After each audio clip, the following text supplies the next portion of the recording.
భగవద్బంధువులారా, భగవద్ అనుగ్రహాన్ని సాయుధ్యాన్ని ప్రసాదించే తిరుప్పావై ధనుమాస వ్రతంలో మనం 7వ రోజుకి చేరుకున్నాము. ముందుగా పాసురాన్ని అనుసంధానం చేసుకుని అర్థాన్ని తెలుసుకునే ప్రయత్నం చేద్దాం. కీషు కీచండ్రింగుం ఆనైచాత్త కలందు పేసెన పెచ్చరవం కేట్టిలయ్యో పేయిప్పిన్నే కాసుం పిరప్పం కలగలప్పక్కై పేర్తు వాసనలంగుల లాయచ్చీర్ மத்தினால் ஓசைப்படுத்த தைரவம் கேட்டிலையோ நாயக பெண்விள்ளாய் நாராயணன்மூர்த்தி கேசவனை பாடவும் நீ கேట్టే కిడత్తియో తేసముడయాయి తిరవేలోర్ ఎంబావాయి. భరద్వాజ పక్షులు పలికే మాటలు వినపడలేదా? ఓ పిచ్చిదానా, గోపికలు కవ్వంతో పెరుగు చిలుకుతున్నప్పుడు వారి చేతుల్లో ఉండే కంకణ ధ్వనులు, మెడలో ఉండే ఆభరణాలు విజృంభించి చేసే ధ్వని నీకు వినిపించలేదా? సర్వవ్యాపి అయిన నారాయణుడు మూర్తి స్వరూపాన్ని దాల్చి కృష్ణుడిగా అవతరించాడు. మేము ఆయన్ని కీర్తిస్తున్నాము. అది విన్నా కూడా ఇంకా పడుకునే ఉన్నావా? నీ తేజస్సు మాకు కనిపిస్తోంది, తలుపు తెరువు అని అండాళమ్మవారు 2వ గోపికని ఈ 7వ పాసురంలో మేలుకొల్పుతోంది. ఇది ఈ పాసురానికి ఉన్న బాహ్యార్థము. ఇప్పుడు అంతర్లీనంగా ఉండే విషయం ఏమిటి అంటే, భరద్వాజ పక్షులు అంటే స్వాధ్యాయము, ప్రవచనము అని అర్థం. భరద్వాజ పక్షులు పొద్దున్న చెప్పుకున్న మాటలు ఆహారం కోసం బయటికి వెళ్ళినప్పుడు గుర్తు తెచ్చుకుంటాయి.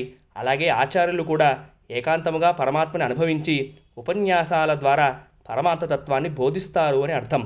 ఆ గోపికని పిచ్చిపిల్ల అని ఎందుకు అంటున్నారు అంటే, పరమాత్మని కేవలం ఆమె ఒక్కతే అనుభవిస్తోంది, అది వివేకవంతమైన పని కాదు అని చెప్పడంలో ఆమెని పిచ్చిపిల్ల అని సంబోధిస్తున్నారు.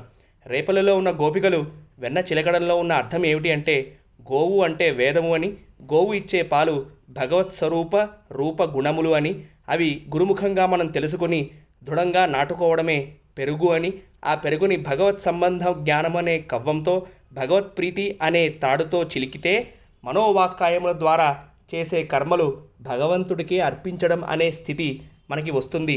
దాన్నే వెన్న అంటారు. అదే స్వీకరిస్తాడు కృష్ణ పరమాత్మ. గోపికలు నిత్యకర్మలను ఆచరిస్తున్నప్పుడు వారు 3 మంత్రాలను జపిస్తారు అని అంటుంది అండాళమ్మవారు. అవి ఏమిటి అంటే, అనన్య శేషత్వం, అనన్య భోగ్యత్వం, అనన్య శరణత్వం. అనన్య శేషత్వము అంటే నేను భగవంతుడికే తప్ప ఇతరులకి చెందినవాడుని కాను అని, అనన్య భోగ్యత్వము అంటే నాకు భగవంతుడే అనుభవింపదగినవాడు అని, అనన్య శరణత్వము అంటే నాకు భగవంతుడే తప్ప వేరొక రక్షకుడు లేడు అని విశ్వసించే స్థితి.